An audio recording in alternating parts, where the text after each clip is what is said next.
Primeiro tempo bom, atuação média, resultado ruim.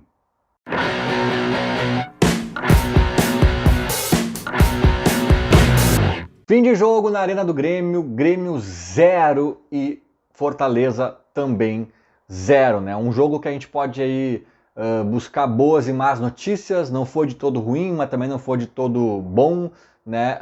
Tem nuances para lá e para cá, mas obviamente o saldo final da partida desse domingo aqui na Arena foi negativo, né? Foi um saldo negativo, porque afinal de contas era em casa contra o Fortaleza, um jogo que o Grêmio tem que sempre colocar na conta para ganhar. Se o Grêmio quer buscar coisa grande nesse campeonato, e um G4, até um G6 eu já considero algo grande, esse tipo de jogo tem que dar o check, e não foi o caso. Além disso, é horrível pela sequência do Grêmio, né, que faz 3 jogos e apenas 2 pontos, sendo 2 jogos em casa, né?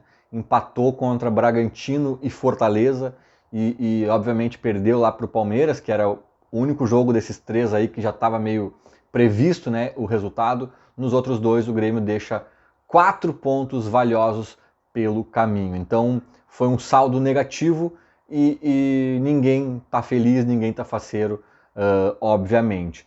Mas eu vou começar pela parte boa, talvez a parte melhor aí da história, que foi um Grêmio um pouco diferente, né, dos últimos jogos. Aí o Grêmio fez um primeiro tempo bom, talvez o melhor tempo do Grêmio aí dos últimos tempos. Melhor tempo dos últimos tempos é uma boa frase. Né, o Grêmio com chances, o Grêmio obrigando o goleiro a fazer um bom trabalho, umas boas defesas, o goleiro deles. E talvez assim parecia um pouco mais intenso ou um pouco mais interessado, focado, concentrado no jogo, né, querendo, né, o Grêmio foi para cima. Não só isso, não é só vontade, aquela coisa meio... O Grêmio conseguiu conectar boas jogadas, conectar bons passes ali, tipo, né, chegar ao ataque de uma forma mais consciente e trabalhada em alguns momentos. Eu achei que isso foi, de certa forma, uma boa notícia, que está atrelada a uma outra boa notícia, essa com asterisco, PP. Né? O PP voltou hoje a jogar, eu acho que ele é um dos grandes responsáveis, talvez, por essa história aí ter evoluído, né? De o Grêmio mostrar um futebol um pouco melhor e conectar passes e etc. Ele foi o maior passador do time do Grêmio nessa tarde de domingo aqui, foi o cara que mais efetuou passes, então ficou nítido que o jogo passou muito por ele e o Grêmio sentia muita falta dele nos outros jogos. Por que um asterisco nessa boa notícia? Porque ele saiu com gelo ali atrás da coxa aqui, né? Me esqueci o nome do músculo aqui, que foi onde ele tinha se lesionado ali. Então a gente tem que ainda aguardar para ver se temos novos problemas à vista ou se é apenas uma precaução ali, um gelinho para, né, já estava programado fazer isso por alguma questão preventiva. Inclusive eu estou gravando esse vídeo praticamente imediatamente após o apito final, então não estou ouvindo as coletivas. Se tiver algo bombástico nas coletivas eu vou repercutir depois, amanhã, sei lá. Então também não sei dessa resposta, mas o PP foi uma outra boa notícia do jogo. E para ser bem sincero, as boas notícias elas ficam meio por aqui, assim, sabe?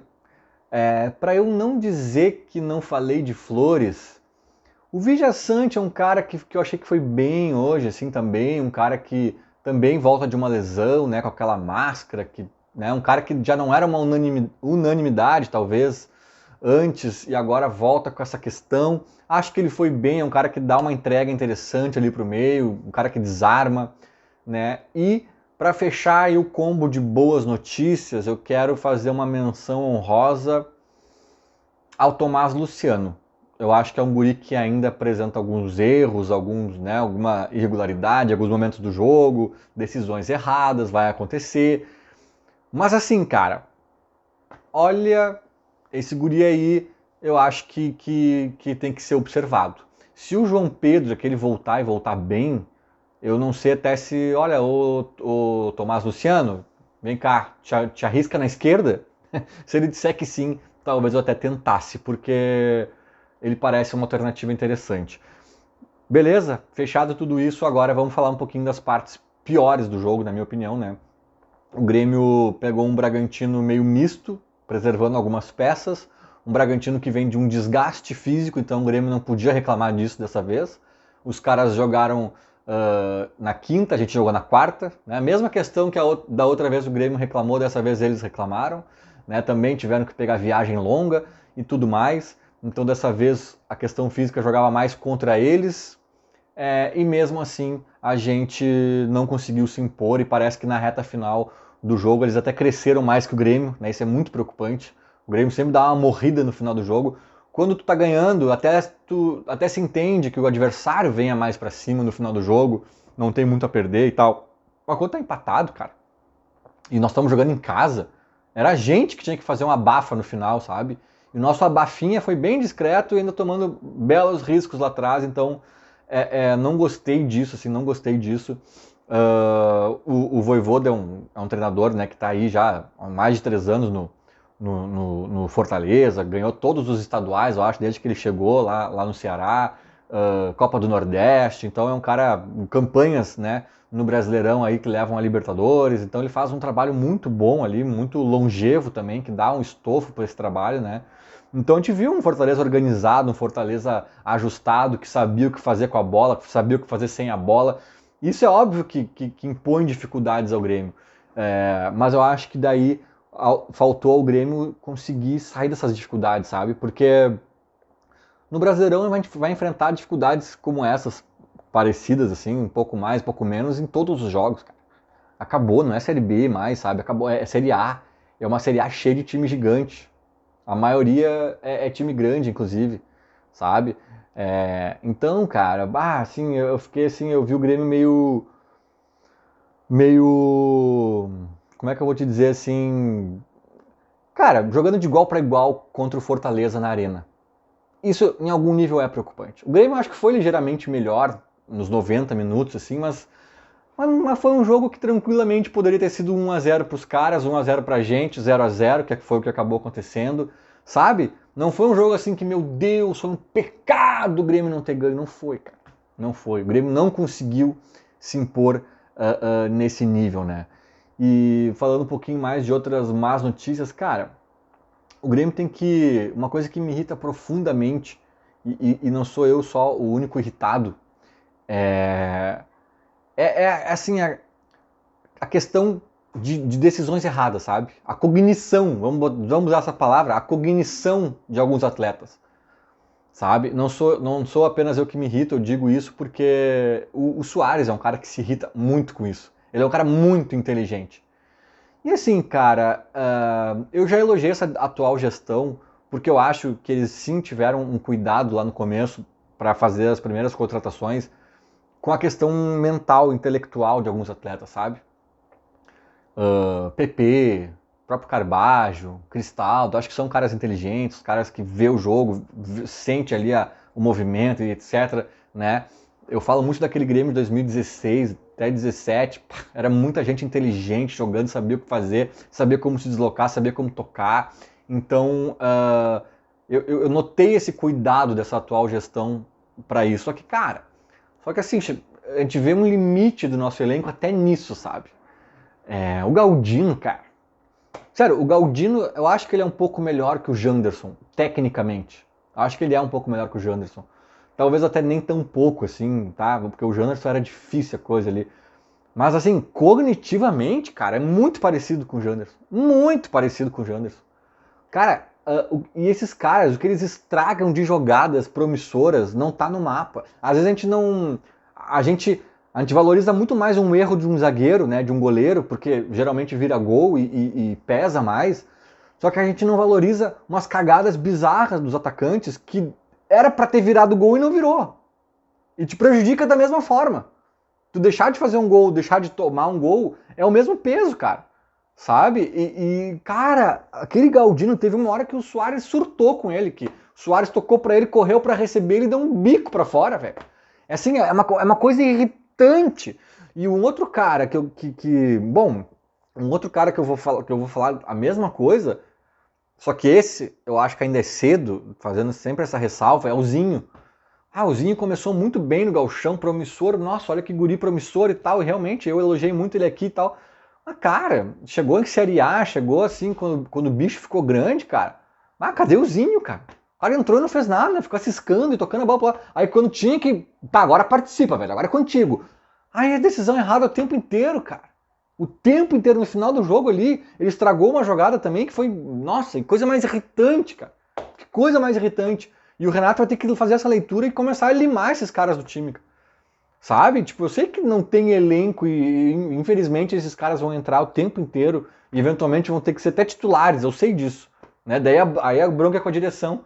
Mas, cara, é muito irritante. O outro, o Grando. Aí tu vai dizer assim, tá, Lucas, mas o cara é goleiro, ele tem que defender, qual é a inteligência nisso? Ou, né? Cara, o Grando, ele tentou repor algumas bolas diversas vezes fazendo a coisa errada. Teve uma no segundo tempo, mais pro final do jogo, eu acho que ele, cara, ele tem assim, ó, várias opções para ele largar a bola. Uma era a certa e tinha que ser rápido. Tinha um jogador do Grêmio livre com o campo aberto, acho que mais para a esquerda, se eu não me engano. E se ele pega, ele é rápido, ele vê e toca pro cara, pronto, o Grêmio sai jogando e cria um ataque. Ele pega, demora, pum, primeiro erro, primeira leitura errada de jogo, né? De cognição que eu chamo, mas enfim. Aí o Fortaleza marca todo em cima ali, fecha os espaços e tal. Cara, aí ele dá uma bola pro Kahneman no meio do campo, que era talvez a pior opção. A pior, tinha um cara do lado do Kahneman ali fechando. Larga no pé direito do Kahneman, né, pra piorar, né? E larga mal largado. Cara, aí fechou o combo, aí o Kahneman não conseguiu dominar a bola. E aí, se alguém olha a jogada, pensa assim, o Kahneman falhou, né? Alguém pode fazer essa leitura, mas assim, olha a raiz da jogada, olha a raiz. Aí o cara do Fortaleza na chuta, ele defende e ainda fica esbravejando com o time, sabe? Cara, foi culpa tua, tu que deu um escanteio pros caras, sabe? Então assim, cara, na reta final do jogo, assim, eu vou falar só desses três, tá? O Grando, o Zinho e o Galdino, sempre com a ressalva que o Grando e o Zinho são jovens ainda, talvez tenha aquelas coisas da idade ainda que podem evoluir. Mas, cara, o Tomás Luciano também é jovem e eu não vi muita coisa nessa linha, sabe? Eu já vi um guri mais assim, firme, entendendo melhor algumas jogadas, sabe? Então, velho, então assim, é muita coisa que irrita no jogo. Arbitragem, né, cara? Arbitragem. Eu não vou me estender muito na arbitragem, porque eu acho que o Grêmio tem muito problema. Muito problema. O Renato, eu acho que a gente via nitidamente, assim, problemas do time, da construção do time, que é coisa do técnico. A gente via esses problemas de qualidade que eu tô falando aqui, de certa forma, né? Então, é muita coisa do próprio Grêmio pra gente falar. Então, não vou fazer aqui um monólogo sobre arbitragem, mas que árbitro fraco, cara. Que árbitro fraco, cara. Sabe? Da escola Simon, de ficar parando o jogo, apitando pra ele, apitando pro 0-0. Sabe? Cagão, assim, medroso, e aí, para, sabe? Teve um contra-ataque que o Grêmio puxa no primeiro tempo, que era 3-2, e ele consegue dar uma falta do Reinaldo que não existiu. Então, assim, em tempos de VAR, isso é mais inaceitável, cara. Deixa fluir, e se for gol, depois tu vê se o VAR vai anular ou não vai. Sabe? Não, ele tem medo, ele quer parar antes que, meu Deus, vai que dá gol e daqui a pouco eu não dê essa falta, sabe? Tipo, meu Deus do céu, cara. E aí tu ouve uns comentaristas de arbitragem falando, o árbitro tal foi bem na partida, ele deixou de dar apenas um pênalti para não sei quem, mas não passa por ele o resultado do jogo. Às vezes a gente ouve, né? Cara, e a gente vai ouvir alguém dizendo, o árbitro foi ruim, ele inverteu algumas faltas, deixou de marcar algumas, marcou umas inexistentes, mas ele não passa por ele o resultado. Como não passa, cara? É um contra-ataque que o cara cancela, é uma falta na entrada da área que ele não dá, é uma outra falta que ele dá, não sei o que, sabe? Isso aí molda o jogo, cara, molda o jogo. Não são lances tão capitais assim, mas molda o jogo também. Passa pela arbitragem. E aquele pênalti, no finalzinho do primeiro tempo, que a bola bate no braço, e a leitura labial do árbitro, ele fica dizendo, não, foi nas costas, foi nas costas. Não foi nas costas, cara. O VAR analisou em 5 segundos e acabou o primeiro tempo. Muito estranho aquilo, muito estranho, velho. Então, assim, por mais que eu não quisesse ficar falando de arbitragem aqui, porque eu acho que o Grêmio tem muita coisa pra melhorar e pensar, cara, putz, hoje foi irritante num nível assim, eu vou ter que falar pelo menos um pouco, sabe? Então aí fica aí Fica aí o registro, né? Mas acho que ainda assim o Grêmio se permitiu fazer um jogo aberto, franco, contra o Fortaleza e num placar que acabou sendo justo, né? Um jogo que o Grêmio poderia ter ganho, mas poderia ter perdido. Repito, acho até que foi ligeiramente melhor, mas não melhor o suficiente para a gente estar dizendo aqui, meu Deus, que crime esse empate. Não, não foi. Não foi crime, foi dentro de um script, dentro das fragilidades do Grêmio, dentro das competências do Fortaleza, e mais 2 pontinhos preciosos ficaram pelo caminho. Feito, era mais ou menos isso. Falou, abraço.